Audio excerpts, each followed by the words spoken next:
you. Magandang umaga po sa ating lahat. Good morning. Good morning, sir. Sa ngayon, alam natin yung bagyo, halos pong Pilipinas Although yung Luzon, first time nga natin na-experience yung kailangan natin suspindihin yung klase at trabaho sa pamahalaan sa buong Luzon. Unang pagkakataon niya.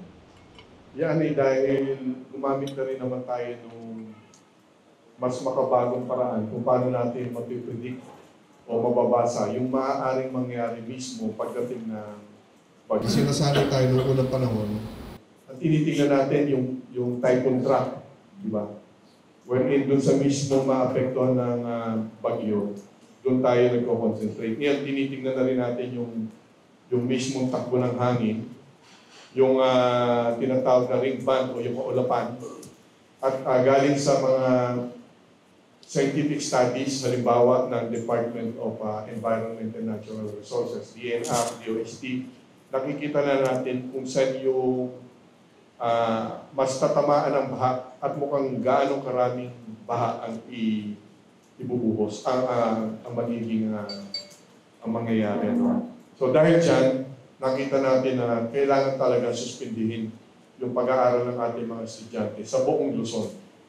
Kahit nga kinabahan kami ng konti, dahil alam niyo naman sa atin, uso yung babatipusin ka pagkatapos. Subalit sa paniniwala naman natin, mas maigi nandun tayo sa safe side kaysa dun sa magkasisihan pag maraming napahamak. But even then, marami pa rin napahamak.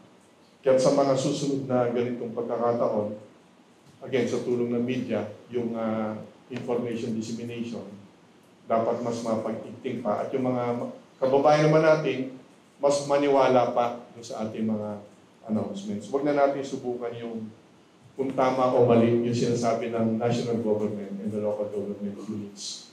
Subalit naintindihan naman natin, pag nakita nyo ang hindi magandang balita at this point, ang bilis nung pag-angat ng bilang ng mga nasawi.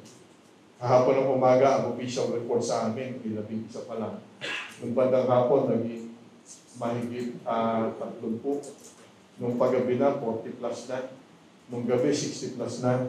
Sa ngayon po, ang naiulat ng mga namatay na 81.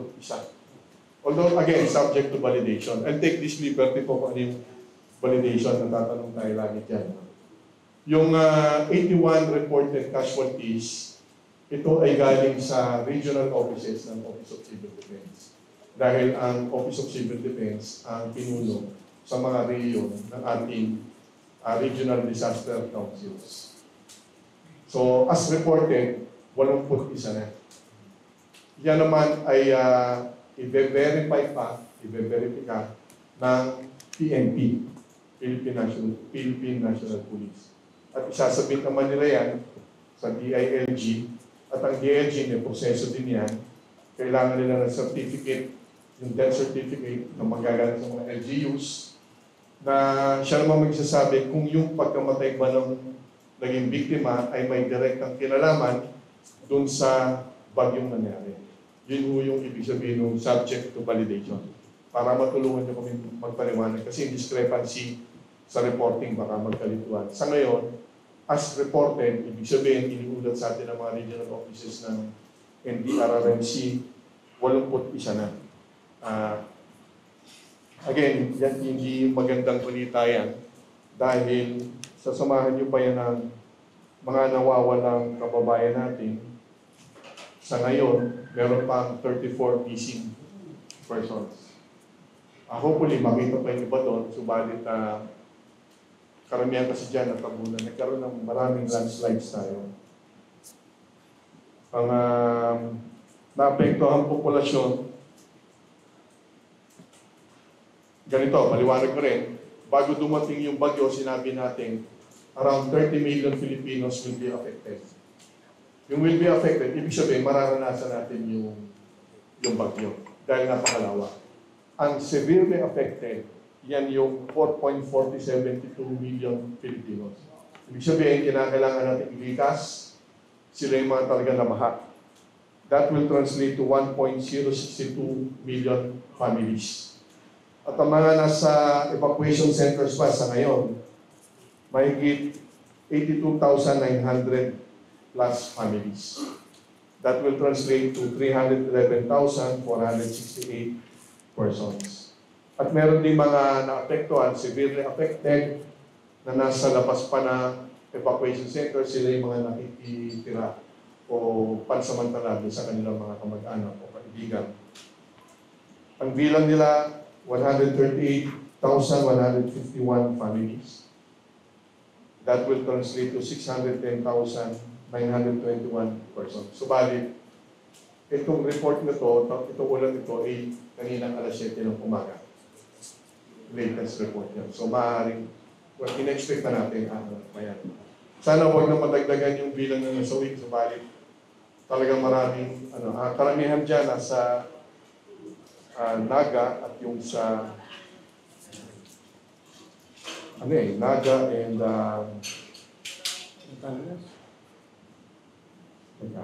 para sigurado tayo. Kaya na kaya, hindi pa ako natulog. Hindi na yung excuse eh. Kape. Naga, 14 sa Naga. Hindi yung halbay, hindi naman lang, 3 lang. 3 sa Naga, 14. Meron isa sa Batangas, Quezon area o Batangas area. Para makuha niyo na. Talisay, 12. Pag nakita niyo nga yung mga pictures, yung reports, very heartbreaking. Ngayon, sa mga nagtulong naman ng pamalang ganito, ang magandang balita naman, kahapon pa silang umaga, hirap talaga tayo makarating doon sa mga heavily affected and isolated areas. Dahil hindi tayo makalusot doon sa bandang Kamsur sa Milaor. Nakakalusot na, mangilan-gilan, subalit hindi pa sapat yung access natin dyan. Kaya ginawa natin, from Legazpi, doon tayo nagpadala by airlifted, Marami naman, huwag tayong kabahan. Ang ating Philippine Air Force ngayon, marami na tayong air assets. At sapat din ang ating kakayanan pagdating sa family food packs, tubig. Ang family food packs nanggagaling sa DSWD, pati tubig. No? Ang non-food items galing naman yan sa Office of Civil Defense. Ang, of course, yung hygiene kits meron din sa Office of Civil Defense. Ang Department of Health, meron naman sila na yung mga medical kits. Na ilusot na natin yung from Legazpi, papalit naman. So from the south, papalit ng Naga. At yung mga ibang karating po. Tinitignan na rin natin kahapon from the Visayas at Mindanao, from Allen to Matnog. Hindi pa pwede kahapon, pero ngayon pwede nang makalayag yung Philippine Navy ships. So dire-diretso na yung pagtulong ng pamalaan. Ready naman tayo. Ang DSWD maintains at least around 2 million family food packs at any given time. Sapat yan, huwag tayong kabahan dyan. Ang issue natin, yung access papunta doon sa mga kapitbahay natin. At ang maganda naman, yung nakita natin mga nasa bubong, halos wala yan. Pero mga nasa second floor pa sila, hindi rin maganda yun. Dahil baka maubos yung mga pagkain nila. Hindi bababa ang projection namin sa mahigit 1 bilyong piso na worth of assistance.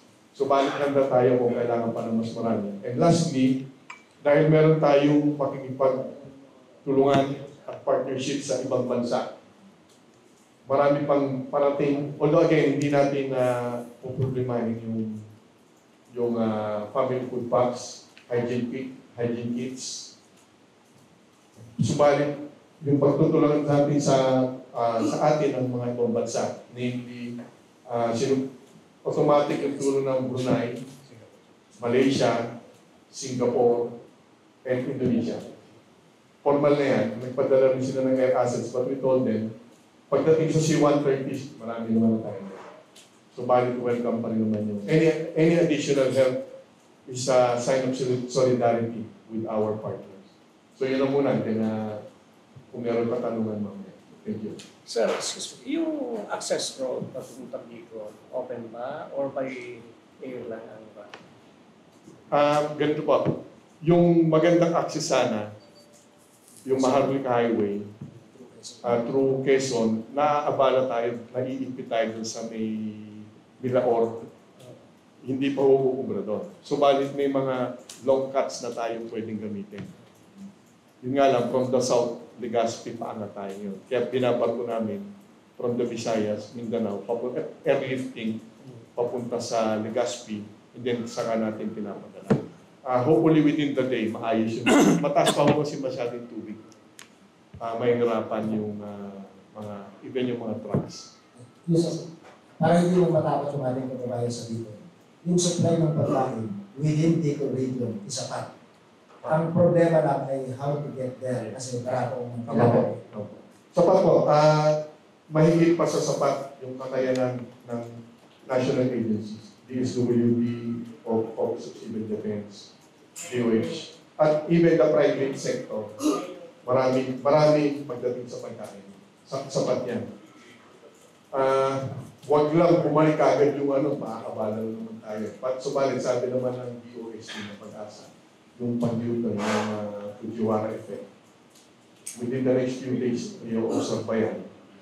Sana huwag mangyari. Pero sapat, ilang sagutan. Sobra pa sa sapat yung kakayanan.